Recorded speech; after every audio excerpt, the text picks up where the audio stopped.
적자에 시달리면서 막 투자자들 돈을 불태우던 스타트업이 있잖아요. 네, 꽤 많았죠, 예전에. 그렇죠. 근데 그런 회사가 업계 전체가 막 고전하는 와중에 무려 10개 분기 연속으로 흑자를 내는 거대한 괴물로 변했다면 믿으시겠습니까? 와, 10개 분기 연속 극자면 진짜 엄청난 건데요? 그러니까요. 지식에 목마른 학습자 여러분, 오늘 심층 분석 시간에 오신 것을 환영합니다. 오늘 우리가 해부할 문건이 바로 그 해답을 쥐고 있는 미국 대표 핀테크 기업 소파이의 2026년 1분기 실적 보고서입니다. 네, 아주 흥미로운 자료죠. 본격적으로 시작하기 전에 핀테크라는 게 결국 금융이랑 기술이 합쳐진 거잖아요. 모바일 앱이나 인공지능으로 금융을 더 편하게 만드는 건데. 맞습니다. 일상을 완전히 바꿔놓고 있죠. 네, 그래서 오늘 우리의 미션은 내일 당장 이 회사 주가가 오르냐 내리냐 이런 얄팍한 걸 점치는 게 아닙니다. 그럼요. 그런 단기적인 접근은 저희 스타일이 아니죠. 맞아요. 과거에 그 단순한 학습금 대출 앱으로 시작했던 이 기업이 도대체 어떤 내부 메커니즘을 통해서 거대한 종합 금융 생태계로 진화했는지 그 숨겨진 비즈니스 모델을 철저하게 파헤쳐 보는 겁니다. 사실 여기서 좀 매력적인 부분이 뭐냐면요. 이 보고서가 단순히 소파이라는 한 기업의 분기 성적표, 그걸로 끝나는 게 아니라는 점에 주목을 해야 하거든요. 그럼 어떤 의미가 있는 건가요? 그러니까 이 문건 자체가 현재 핀테크 산업 전체를 바라보는 기관 투자자들의 심리, 그리고 시장의 장기적인 흐름을 결정짓는 아주 중요한 풍향계 역할을 하고 있다는 거죠. 아, 핀테크 업계 전체의 척도 같은 거군요. 그렇죠. 지금 막 극심한 금리 변동성 때문에 거시경제가 폭풍으로 만나고 있잖아요. 그런 와중에도 이들의 수익 구조가 어떻게 버텨내고 있는지, 그 구조적 원리를 이해하는 게 오늘 논의의 진짜 핵심입니다. 좋습니다. 그럼 지체 없이 첫 번째 섹션부터 한번 뜯어보죠. 제가 보고서 초반부를 봤는데 이 성장의 규모랑 속도가 이거 장난이 아니더라고요. 네, 숫자가 아주 공격적이죠. 그러니까 성장의 근간이 되는 회원수 추이를 보면 2022년부터 2025년까지 연평균 성장률, 저희가 보통 CAGR이라고 부르는 거요. 그게 무려 38%에 달합니다. 매년 30% 중반대 성장을 계속 유지한 거네요. 맞아요. 그 무서운 기세를 꺾지 않고 유지하더니 2026년 1분기 기준으로는 회원 수가 대략 한 1,470만 명에 도달할 거란 전망이 나와요. 어마어마한 숫자죠. 근데 제 눈길을 더 강하게 끈 건 따로 있었습니다. 회원 수보다 상품 수 데이터가 더 놀랍더라고요. 누적 상품 수가 2,200만 개를 돌파할 거라는데 이것도 연평균 성장률이 37%예요. 상품 수가 회원 수랑 거의 맞먹게 크고 있군요. 네, 심지어 어떤 구간에서는 회원 늘어나는 것보다 상품 늘어나는 속도가 더 가파르더라고요. 아니, 보통 소비자들은 대출 앱 따로 쓰고 주식 앱 따로, 은행 앱 따로 이렇게 다 쪼개서 쓰잖아요. 보통은 그렇죠. 귀찮아도 다 따로 쓰죠. 근데 어떻게 하나의 플랫폼 안에서 이렇게 많은 상품을 동시에 소비하게 만든 건가요? 무슨 비결이라도 있는 건지 궁금합니다. 바로 그 지점에서 소파이가 구축한 크로스셀링, 그러니까 교차 판매 전략의 본질을 보셔야 됩니다. 이게 그냥 앱 화면 구석에다가 배너 하나 띄워서 광고하는 그런 얕은 상술이 아니거든요. 아, 배너 광고 수준이 아니다. 완전히 유기적이에요. 예를 들어서 고객이 고금리 신용카드 빚을 대환하려고 대출 심사를 받는다고 쳐볼게요. 네, 빚 갚으려고 들어왔다. 그럼 그 과정에서 자연스럽게 우리 당좌 예금 계좌를 개설하면 대출 우대금리를 줄게요. 이렇게 유도를 하는 겁니다. 오, 금리를 깎아주니까 당연히 계좌를 열겠네요? 그렇죠. 그리고 그 계좌로 월급이 들어오기 시작하면 이번에는 남은 여유 자금을 클릭 한 번에 자사 주식 투자 플랫폼으로 굴리도록 아주 매끄럽게 동선을 다 짜놓은 거죠. 아, 듣고 보니까 이거 완전 대형마트에 우유 하나 사러 들어갔다가 카트 가득 물건 싣고 나오는 거랑 똑같네요. 정확한 비유입니다. 그러니까 대출금이나 금리 우대라는 미끼로 자사 계좌를 허브로 만들고 돈이 머물면 다른 금융 서비스를 꼬리표처럼 막 밀어넣는 락인 효과가 제대로 먹히고 있다는 거네요. 맞습니다. 그렇게 되면 고객이 다른 플랫폼으로 빠져나가는 이탈률이 뚝 떨어지거든요. 결과적으로는 고객 한 명 데려오는 데 드는 마케팅 비용, 그러니까 CAC가 기하급수적으로 줄어드는 거죠. 아, 비용 절감 효과가 엄청나겠네요. 네, 투자자들은 원래 덩치만 커지고 실속 없는 성장을 제일 싫어하잖아요. 근데 이 회사는 정반대입니다. 조정 순수익을 보면 2022년에 15억 달러였는데 2026년 가이던스에서는 46억 달러 이상으로 뛰어요. 와, 3배가 넘게 뛰네요. 1분기 성장률도 전년 동기 대비 41%나 되더라고요. 더 무서운 건 진짜 현금 창출 능력을 보여주는 조정 EBITDA, 그러니까 영업이익 지표입니다. 2022년 1.35억 달러에서 2026년 16억 달러로 무려 10배가 넘게 폭증해요. 마진율이 31%입니다. 잠깐만요. 금융업에서 마진율 31%요? 오프라인 지점 유지해야 하는 기존 은행권에서는 상상도 못할 숫자 아닌가요? 불가능에 가깝죠. 게다가 순이익도 2024년에 흑자 전환하더니 10개 분기 연속 흑자고 주당 순이익도 적자 늪에서 완전 턴어라운드 했잖아요. 몸집이 커질수록 효율이 극대화되는 마법 같은데 이 운영 효율성 대체 어떻게 만든 겁니까? 그게 바로 철저하게 IT 기술에 기반해서 고정비를 꽉 잡은 덕분입니다. 전통은행들은 수천 개의 지점 유지하고 그 낡은 레거시 서버 보수하는데 매년 막 천문학적인 돈을 쏟아붓잖아요. 네, 은행들 IT 예산 보면 장난 아니더라고요. 근데 소파이는 처음부터 100% 클라우드 네이티브로 시스템을 지었어요. 그러니까 회원이 1,000만 명에서 2천만 명으로 늘어나도 서버 유지비나 인건비가 똑같이 2배로 늘어나는 게 아니라는 겁니다. 아, 소프트웨어 기업들처럼 한계 비용이 0에 수렴하는 구조를 금융에다가 이식한 거군요. 맞아요. 그러니까 뼛속까지 테크 기업의 DNA를 가진 거죠. 일정 분기점을 넘으니까 흑자가 폭발하는 겁니다. 와, 진짜 재밌네요. 자, 그럼 여기서 정말 흥미로운 점 하나 짚고 넘어가죠. 수익의 질에 대한 건데요. 보고서 보니까 통장에 꽂히는 진짜 돈, 현금 수익이 2026년 1분기 연한산으로 약 43억 달러더라고요. 네, 비율이 엄청 높죠.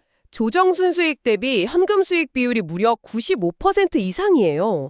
돈의 질이 깨끗하다는 건 알겠는데 여기서 제가 좀 삐딱하게 반론 하나 제기해 보겠습니다. 네, 해보시죠. 1분기 수익 구성을 보니까 순이자 이익이 6.9억 달러고 플랫폼 수수료가 3.9억 달러더라고요. 아니 혁신 핀테크라고 막 포장해도 결국 순이자 이익이 제일 크잖아요. 예대 마진 따먹는 고전적인 대출 장사 아닌가요? 표면적인 숫자만 보면 당연히 그런 오해를 하실 수 있어요. 그쵸. 보고서에서는 뭐 수수료 기반 수익 비중 커진 걸 엄청 자랑하던데 그게 비즈니스 모델에서 그렇게까지 중요한 건지 잘 모르겠거든요. 그게 왜 중요하냐면요. 수수료 수익이 이 생태계 전체에 아주 강력한 방어벽을 쳐주기 때문입니다. 이자만 먹고 사는 전통은행의 치명적인 약점이 뭔지 아시나요? 금리 오르고 내릴 때마다 휘청거리는 거요. 정확합니다. 금리가 확 오르면 대출은 안 받고 빌린 사람들은 연체하고 난리가 나잖아요. 근데 서비스나 브로커리지 수수료 수익은 이런 금리 변동성에 대해서 엄청난 면역력을 줘요. 아, 대출 이자 말고 다른 파이프라인이 있다는 거군요. 네, 2024년에 이 수수료 기반 수익이 무려 74% 성장했고 전체 수익 비중도 예전 25%에서 43%까지 커졌거든요. 거시경제가 어떻게 흔들리든 끄떡없는 닻을 내린 셈이죠. 오, 든든한 캐시카우네요. 근데 그 수수료 수익이 구체적으로 어디서 나오는 건가요? 뭐 주식 거래나 환전 수수료 같은 건가요? 소비자 대상 수수료도 있지만 진짜 혁신은 B2B, 그러니까 기업 간 거래인 기술 플랫폼 부분에서 나옵니다. 기술 플랫폼이요? 2026년에 소파이 테크놀로지 솔루션이라는 브랜드를 출범하는데요. 이게 남들 컨설팅 해주는 게 아니라 은행의 심장부인 핵심은행 원장 시스템 자체를 SaaS, 그러니까 서비스형 소프트웨어로 파는 겁니다. 잠깐만요. 그러니까 다른 핀테크나 은행들이 소파이가 깔아놓은 시스템 위에서 자기네 금융 장사를 하고 소파이한테 다달이 자릿세를 낸다는 건가요? 바로 그겁니다. 와, 이거 완전 아마존 느낌인데요. 아마존이 책 팔다가 그 뒤에 만들어둔 서버를 AWS로 묶어서 딴 회사들한테 빌려주고 돈 쓸어 담는 거랑 똑같잖아요. 완벽한 비유입니다. 진짜 AWS 모델을 금융 백엔드에 이식한 거예요. 이 계좌 수가 2026년 1분기에 1억 3,300만 개고요. 2025년 4분기 공원 이익만 4,800만 달러였습니다. B2C 은행인 줄 알았더니 전 세계 금융 인프라를 장악하는 B2B 테크 기업이었네요. 진짜 소름 돋습니다. 다변화된 수익 모델이 어떻게 장기적 성장을 이끄는지 보여주는 완벽한 예시죠. 네, 혁신이라는 말이 수치로 증명되네요. 자, 근데 아무리 B2B를 깔아둬도 결국 지금 덩치를 키우는 핵심 엔진은 대출이잖아요. 개인 대출 실행액이 2025년에 275억 달러까지 팽창한다고 나오던데 네, 엄청난 폭발력이죠. 보니까 이게 1.2조 달러 규모의 미국 내 고금리 신용카드 빚을 대환하려는 수요 때문이더라고요. 비싼 이자 버리고 조건 좋은 소파이로 갈아탄다는 건데. 근데 금융업은 돈 빌려주는 것보다 떼이지 않고 받는 게 진짜 실력 아닌가요? 맞습니다. 그 지점이 소파이 리스크 관리의 예술적인 부분이에요. 이 사람들은 얼마나 빌려주냐보다 누구한테 빌려주냐에 완전 목숨을 걸거든요. 심사가 엄청 깐깐한가 보네요. 개인 대출 고객들 평균 소득이 얼마인지 아시나요? 무려 15만 4천 달러입니다. 게다가 미국 신용 점수인 파이코 평균이 745점이에요. 와, 15만 달러면 거의 2억 원 돈인데 엄청난 고소득자네요. 게다가 745점이면 완전 초우량 고객들만 핀셋으로 골라냈다는 건데 그렇죠. 이거 약간 비유하자면 최고급 VIP 클럽 문 앞에 완전 무서운 문지기 세워놓고 야, 연봉 2억 안 되면 돌아가. 신용 접수 1등급 아니면 못 들어와. 이러고 수질 관리 확실하게 한 거네요. 네, 그 깐깐한 문지기 덕분에 장부가 아주 깨끗하죠. 회수 못해서 손실 처리하는 순상각률, 즉 NCO를 보면 2024년에 3.84%로 정점 찍고 2026년 1분기엔 3.03%로 확 떨어졌습니다. 학자금 대출 NCO는 0.65%밖에 안 되고요. 와, 방어가 제대로 되네요. 근데 제가 보고서 재무 파트 읽다가 약간 머리에 쥐가 날 뻔했거든요. 좀 어려운 용어가 많죠? 네. 무슨 경제적 대출 모델이라느니 뭐 유동화라느니 막 나오는데 제가 대충 감을 잡기로는 대출을 쥐고 이자를 받을 수도 있고 아니면 이걸 묶어서 남한테 팔 수도 있다? 뭐 이런 뜻 같은데 맞나요? 정확히 핵심을 짚으셨습니다. 근데 1분기에 대출 30억 달러어치를 공정시장 가치를 웃도는 106.5% 비율로 매각했다. 이런 구절이 있더라고요. 아니, 대출 원금보다 프리미엄을 얹어서 비싸게 팔았다는 건데 이게 어떻게 가능한 건가요? 자, 그게 자본시장의 묘미인데요. 유동화라는 게 소파이가 빌려준 수만 개의 대출 채권을 하나의 거대한 바구니에 담아서 기관 투자자한테 통째로 파는 겁니다. 네, 바구니로 묶어서 파는 거. 회사가 돈이 넉넉하면 굳이 안 팔고 이자를 받고요. 근데 자본을 좀 가볍게 해야겠다 싶으면 이렇게 바구니를 매각하는 자본 경량화 전략을 쓰는 거죠. 근데 왜 106.5%에 사가는 거죠? 100만 원짜리 채권을 왜 106만 5천 원이나 주고 사요? 기관들이 바보도 아니고요. 바보로서 그런 게 절대 아닙니다. 아까 말씀하신 그 VIP 클럽 문지기 있죠? 그게 핵심이에요. 아, 초우량 고객들만 모아놨다는 거? 맞아요. 소파이의 그 깐깐한 심사를 통과한 대출 바구니는 경제가 흔들려도 절대 연체가 안 터지고 꼬박꼬박 이자가 나온다는 무한한 신뢰가 시장에 깔려 있는 겁니다. 네, 소파이는 이런 식으로 유동화를 벌써 5번이나 성공했어요. 일시불로 막대한 선불 수수료를 챙겨서 다시 새 대출을 해주는 선순환을 완성한 거죠. 와, 깐깐한 신용평가 알고리즘 자체가 완전 최고급 상품이 된 거네요? 거기다가 대출의 질을 시계열로 분석하는 빈티지 분석을 보면요. 성숙한 대출들의 순손실률이 과거 2017년 벤치마크 대비 1.68%포인트나 더 낮습니다. 심사 기술이 계속 진화하고 있다는 증거죠. 갈수록 더 정교해진다는 거네요. 스트레스 테스트 결과도 재밌던데요? 네, 전체 수명주기 손실률이 8%에 달하려면 남은 잔액에서 무려 10%의 손실이 한 번에 빵 터져야 한다고 하죠. 웬만한 경제 위기가 와도 끄떡없는 안전 마진을 이미 확보한 겁니다. 진짜 펀더멘털이 완전 난공불락 요새네요. 자, 리스크 관리가 완벽하다는 건 인정하겠습니다. 근데 제가 마지막 챕터를 보다가 또 한 번 딴지를 좀 걸고 싶어졌어요. 오, 어떤 부분인가요? 자금 조달 구조. 그러니까 회사가 돈을 어디서 끌어오는지 봤더니 예금 기반 조달 비율이 2026년 1분기에 무려 96%로 급등했더라고요. 예금 규모만 400억 달러가 넘고요. 아주 훌륭한 재무구조죠. 조달 비용도 연간 6억 달러 넘게 아끼고. 네, 뭐 순이자 마진도 5.94% 예상된다고 하고 좋은 건 알겠는데 제가 근본적인 의문을 좀 던져볼게요. 네, 말씀하시죠. 고객한테 싼 이자로 예금 빨아들여서 딴 사람한테 비싸게 대출해준다. 심지어 자금 조달 96%가 예금이다. 이거 결국 소파이도 그 혁신적인 핀테크 껍질 다 벗겨보니까 그냥 동네 사거리에 널려있는 흔한 전통은행들 모델이랑 완전 똑같은 거 아닙니까? 겉으로 보이는 공식만 보면 JP모건 같은 레거시 은행이랑 똑같다고 느끼실 수 있어요. 충분히 그렇게 보입니다. 그렇죠. 결국 또 하나의 전통은행이 된 거 아닌가 해서요. 하지만 본질을 꿰뚫어 보면 전혀 다릅니다. 이 값싼 예금으로 자기 자본을 충당할 수 있는 권리, 이게 바로 소파이가 다른 핀테크 경쟁자들하고 격차를 벌리는 가장 거대한 방어해자 모트거든요. 방어해자요? 그게 왜 해자가 되죠? 실리콘밸리의 수많은 핀테크 앱들이 디자인 번지르르하게 만들어 놓고 결국 파산하는 이유를 아셔야 돼요.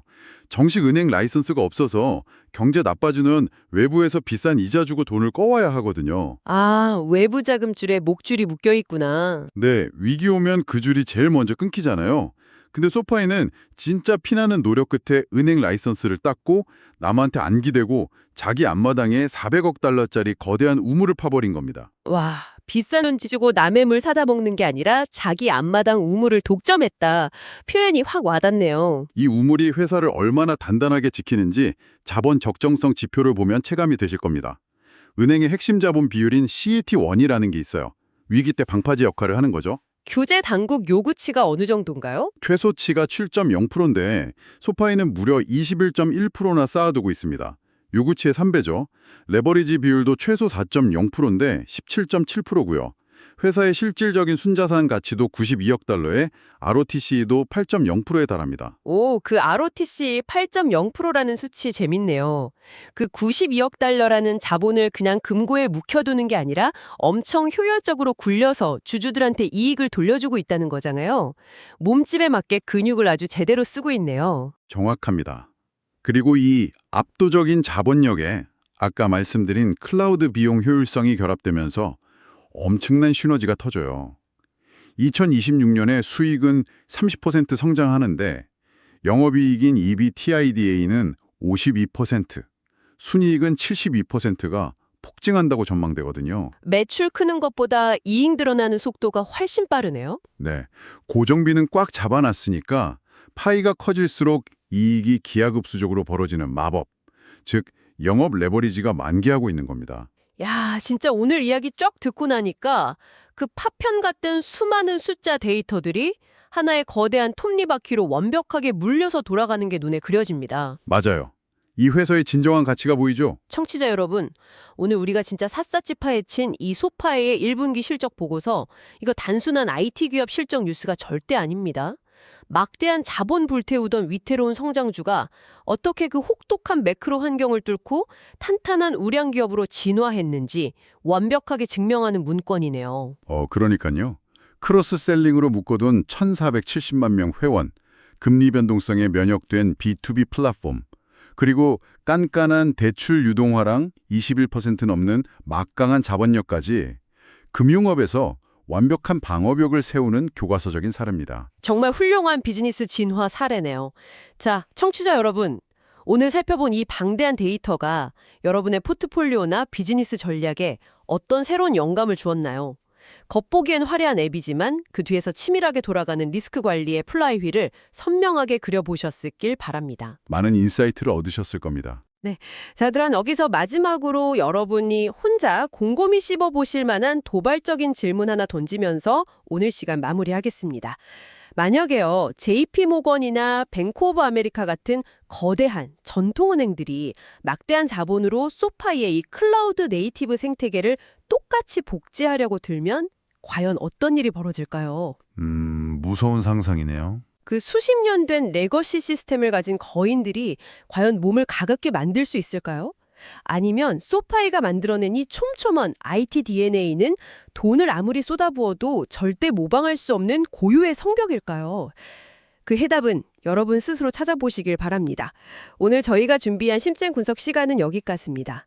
다음번에도 여러분의 지적 호기심을 완벽하게 채워줄 통찰력 있는 자료로 돌아오겠습니다. 안녕히 계세요.